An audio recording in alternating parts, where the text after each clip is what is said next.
Terima kasih. Sebelum ke Kiai Najib, apa yang dikatakan Al Mukarram Kiai Habib memang betul, dan alhamdulillah tanpa banyak komentar, santri Al Anwar itu ada yang sangat fenomenal, yaitu namanya Rumail. Kebetulan beliau ini yang menulis tentang tulisan yang menghantam imat wa ahlihi. Sebenarnya kemarin itu bertemu saya dan saya ajak ke sini, ternyata hari ini terbang ke Belanda, anak Jepara. Ini beliau menyampaikan salam takdim kepada Ahlul Bait, saya sudah sampaikan pada Gus Iid. Di sini beliau kurang lebih 3 tahun atau 4 tahun muhadharah di sini. Itu didikannya Pak Asnawi, Rumail itu. Konon yang bayari ke Belanda Pak Asnawi, konon tapi ya. Cuma saya membantu sedikit aja lah. Intinya media dakwah terus terang ya, tahadus bin nikmah. Saya itu sering ngerayu Rumail ngangkat tokoh Al Anwar walaupun dia tidak mau, dan akhirnya terkenal, tidak saya sebut namanya. Ini penting memang. Saya kepengen ngangkat Kiai Mansur tapi wis terangkat dulu ya.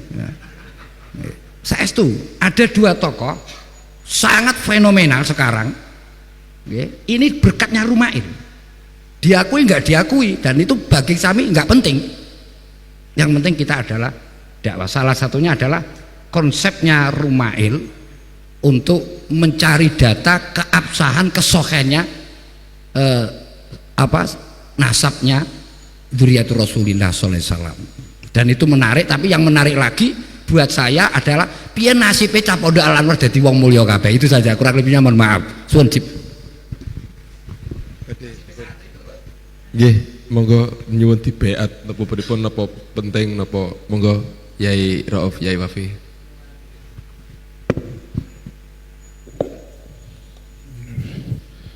Bismillahirrahmanirrahim. Alhamdulillah menika sasampunipun kawula mengamati dari pondok-pondok yang lain, daripada pondok Lirboyo, pondok Ploso, khususnya di Solo Raya, karena dakwah saya di Solo Raya sing campuran ra karu-karuan, sing paling getol untuk anti habaib ya ning Solo Raya nggih. Nah, niki kawula matur nuwun dumateng panjenengan sedanten bahwasanya memang sing paling kuat untuk nyekeli madzhab Mbah Maimun Zubair nggih punika santri sarang, alumni sarang daripada pondok-pondok yang lain nggih. Tapi niki ugi perlu dijaga, perlu dikuatkan. Mesti ana liku idatun syadzun niku ya ana panjenengan nggih. Ya ana sing nyeleneh niku ya ana panjenengan, tapi dibanding dengan pondok-pondok yang lain niki pondok sarang niki alhamdulillah paling minimalis untuk terjun ke sana nggih. Tapi nggih tetap menika perlu penguatan. Tadi disebut ana Gus Latif nggih. Ini Gus Latif rawuh mboten niki? Endi? Nang ora krungu ya. Niki saya nyuwun kepada Gus Latif kemarin di Tawangmangu kali Gus Latif kita mendatangkan guru kita Syekh Syarif Shawaf.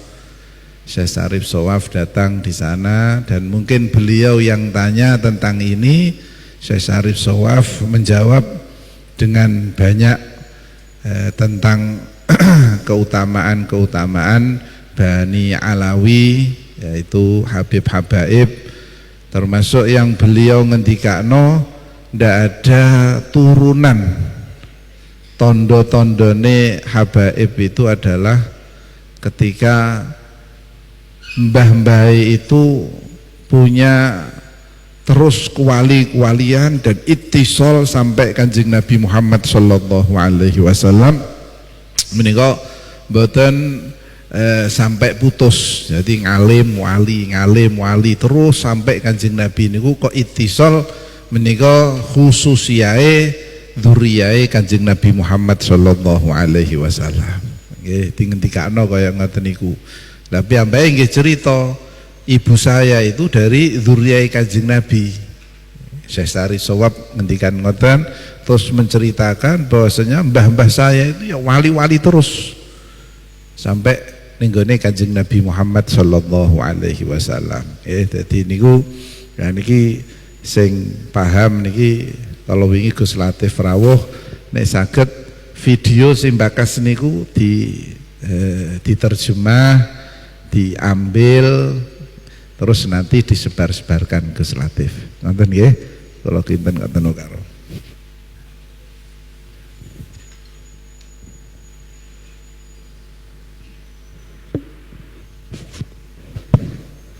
Nggih. Niki matur nuwun Gus Habib, Gus Latif yang mengangkat tema PWI nggih.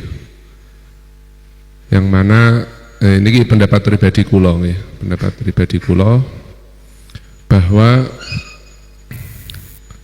saya itu dulu janggal kenapa di Indonesia agak ada yang memperlihatkan yang genteng dzurriyyatur Rasulillah sallallahu alaihi wasallam. Karena di mana-mana negara, setiap negara itu pasti ono sing gak seneng karo habaib. Di Yaman, Hadramut sendiri ada, di Mekah ada, di Saudi Arabia, di Arab banyak yang mubghid kepada kepada Ahlul Bait itu ada. Tetapi di Indonesia ini dulu saya tak kok nggak ada, ini gimana? Dan justru di sini adanya yang nggak seneng Kanjeng Nabi Muhammad SAW semakin kelihatan, tambah alhamdulillah kelihatan yang mana yang benar dan mana yang salah. Jadi kalau saya pribadi ya seperti daunnya Rasulullah SAW kepada Sayyidina Ali, ya Ali fika mubghidun mufrid wa muhibbun mufrid. Karena daunnya Kanjeng Nabi Muhammad SAW ceplos kepada Sayyidina Ali, ya Ali engkau pasti ada yang benci kenemenan dan cinta kenemenan, dan itu berarti ila yaumil qiyamah, ila yaumil qiyamah. Nah, dengan konteks Indonesia yang seperti ini, kita ini nggak bisa mengatur semua baik semua, atau nakal semua nggak bisa. Wong ngongkon ngaji semua juga nggak bisa. Kita ngongkon sholat kabeh mewajibkan juga nggak bisa.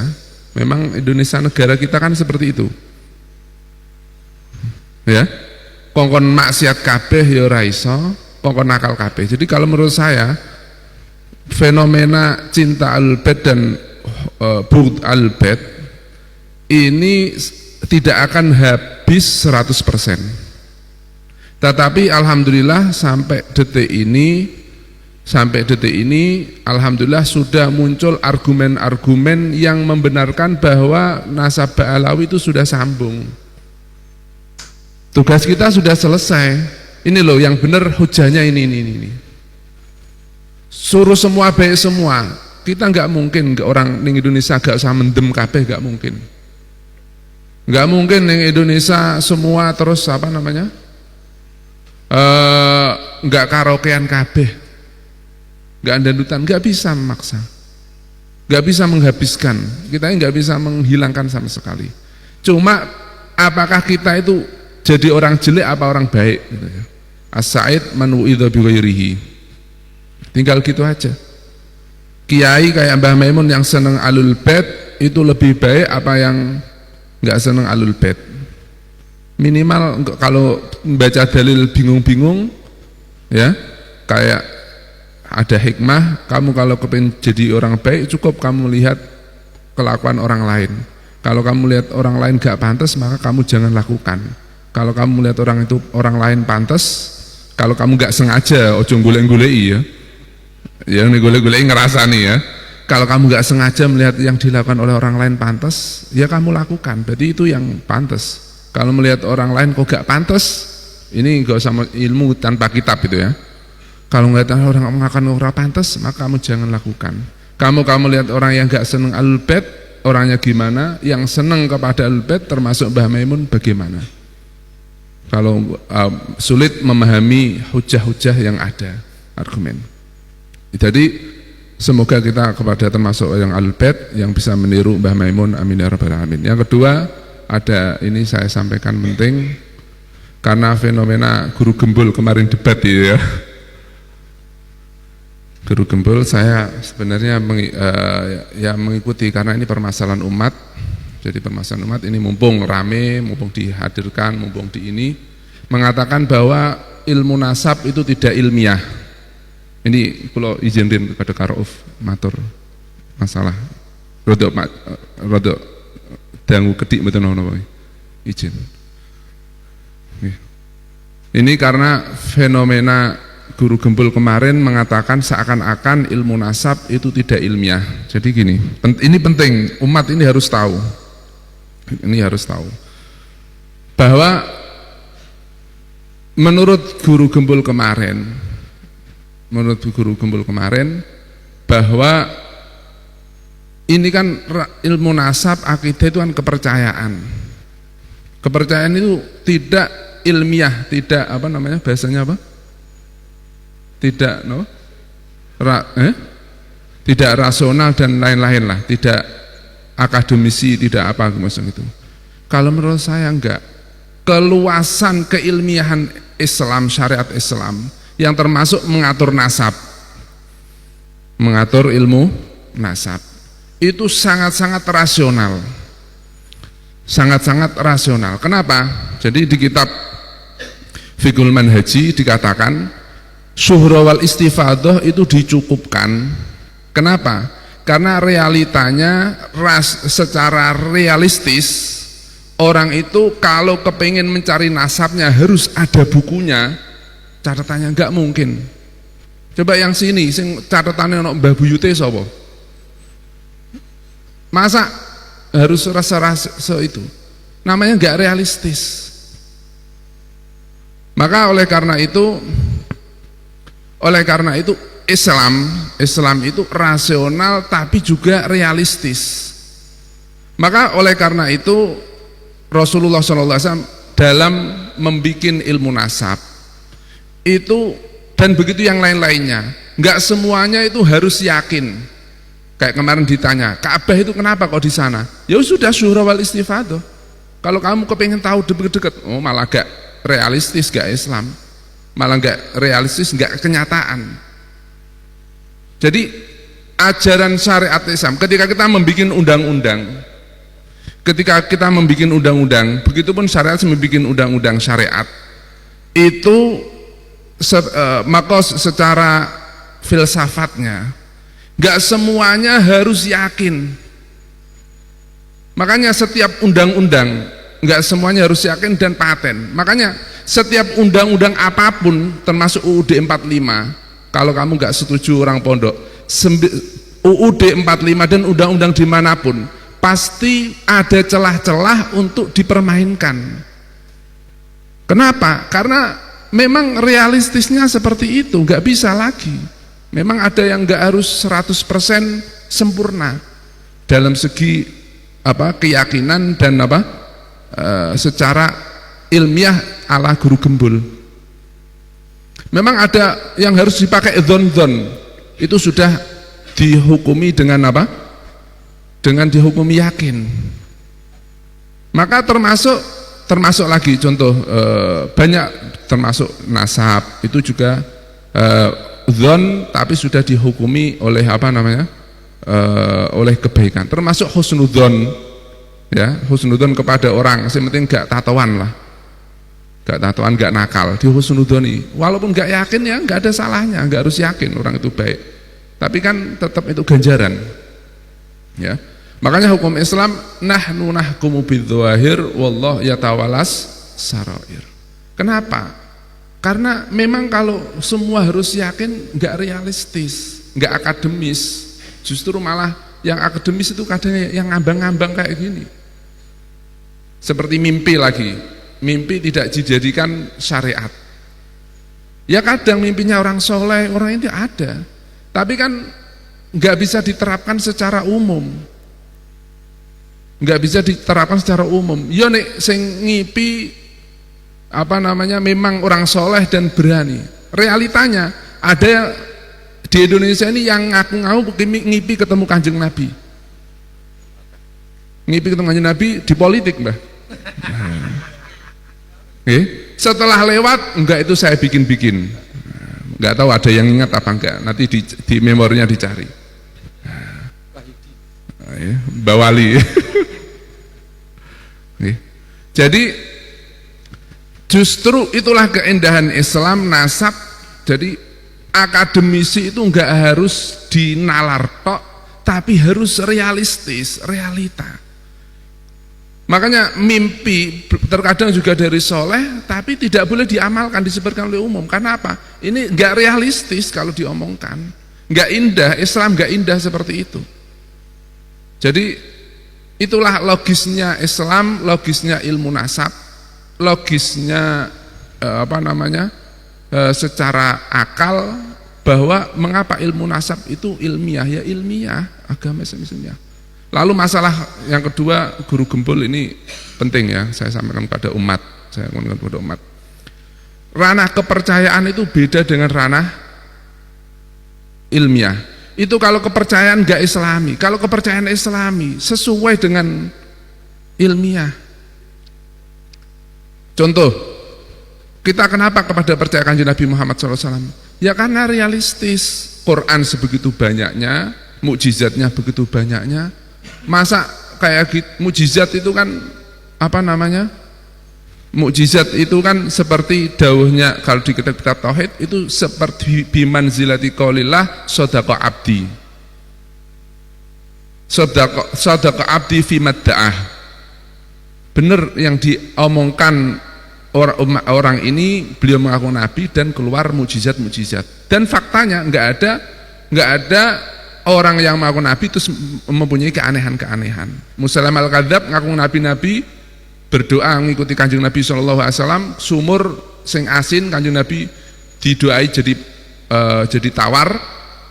Lalu ada orang pengikut Musailamah, ya Musailamah sahibuka yatfulu alal bi'r, meludah pada bi'r lalu menjadi tawar. Mbok yo kamu bikin kayak gitu. Lalu Musailamah kata, mana ada sumur yang asin, saya ludahi. Diludahi, tambah pahit,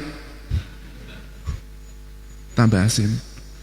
Nah ini kan jadi ranah akidah itu, kamu mau percaya langsung satu mujizat silahkan, tapi enggak bertentangan dengan logis. Dan bahkan akidah kita, ilmu kalam kita, atau akidah Al-Quran, keyakinan Nabi, keyakinan apapun, itu semuanya logis. Semuanya logis. Jadi memang tadi termasuk afat kita itu memang yang enggak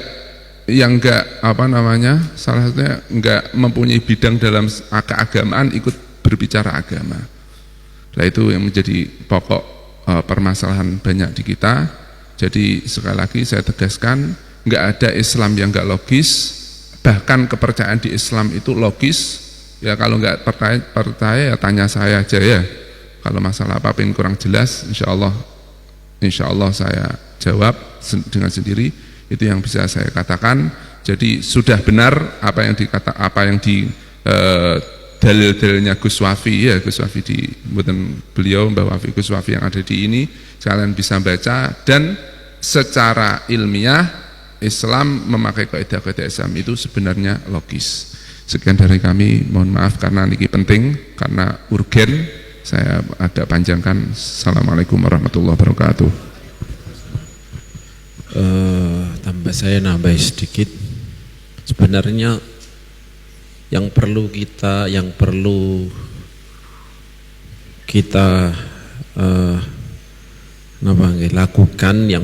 lakukan adalah kita menjaga otak kita, realistis otak kita.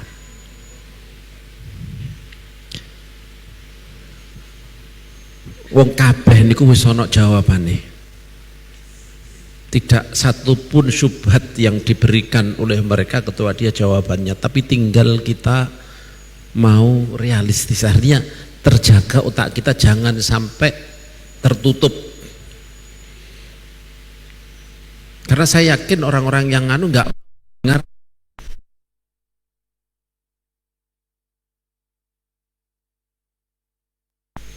Nah inilah tugas syaitan memang, tahrish, mengadu domba. Jadi ketika Islam niku sudah jelas wetawelo, Islam saat ini jelas welo-welo dari sisi keilmiahan, dari keilmuan dan semuanya menunjukkan Islam itu benar. Gak ada lagi. Maka tugas setan menjadi target utama setelah itu adalah at-tahrish. Bagaimana ketika Jazirah Arab itu masuk Islam semuanya, sampai setan putus asa. Nah setan qad isa ya'budahul musalluna fi jaziratil Arab walakin fit tahrish, tapi mereka adalah mengadu domba. Cara mengadu domba salah satunya adalah bikin kita itu otak kita tertutup. Caranya gimana? Caranya diserang, yakni dibayangkan, disampaikan kepada seseorang bahwa apa yang dia harus pertahankan ini sedang diserang oleh orang lain. Sini pamane kayak sing terjadi sekarang, kayak Wali Songo perannya mau dihilangkan sama sekali. Ini yang terbayangkan oleh pembenci-pembenci itu. Jangan takoni. Ketika sudah seperti ini, merasa harus mempertahankan diri, maka otak ini tertutup. Gak mau melihat, mendengar argumen orang lain. Ketika sudah instingnya muncul, instingnya ini naluri seseorang, naluri untuk mempertahankan diri itu muncul, maka ini akan otak menjadikan tertutup. Kayak waktu zaman dulu kita sidik-sidik pokoknya ono alergi. Itu karena apa? Karena kita merasa harus mempertahankan Islam, mempertahankan Islam. Sehingga ono suwidik iku isunya adalah Cina masuk ning Indonesia. Di kei dalil opo ae gak percaya karena sudah tertutup, karena merasa kita harus mempertahankan diri. Lah inilah tugas setan untuk memasukkan ini ke otak kita. Maka kita hati-hati, benar-benar harus tabayyun tenan.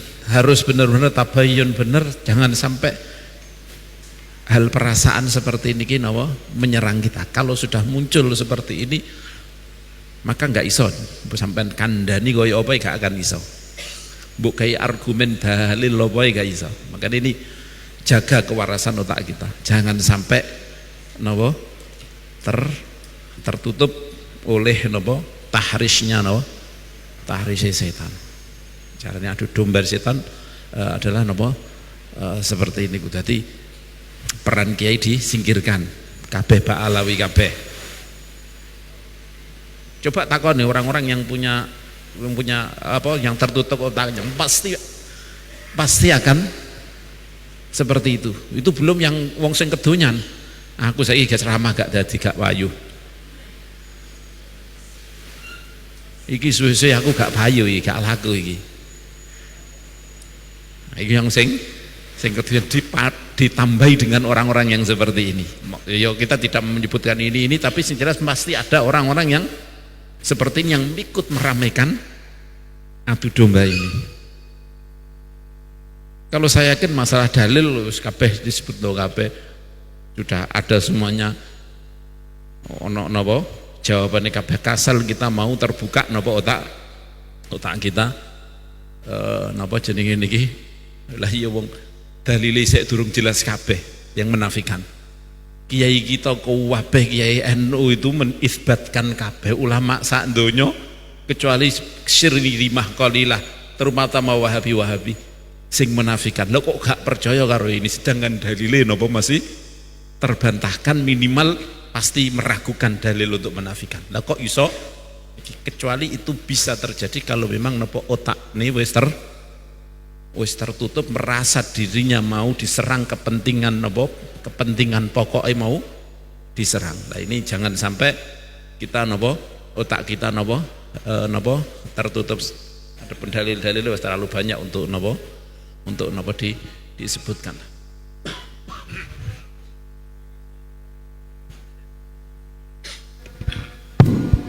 Terima kasih Kiai Ro'ob.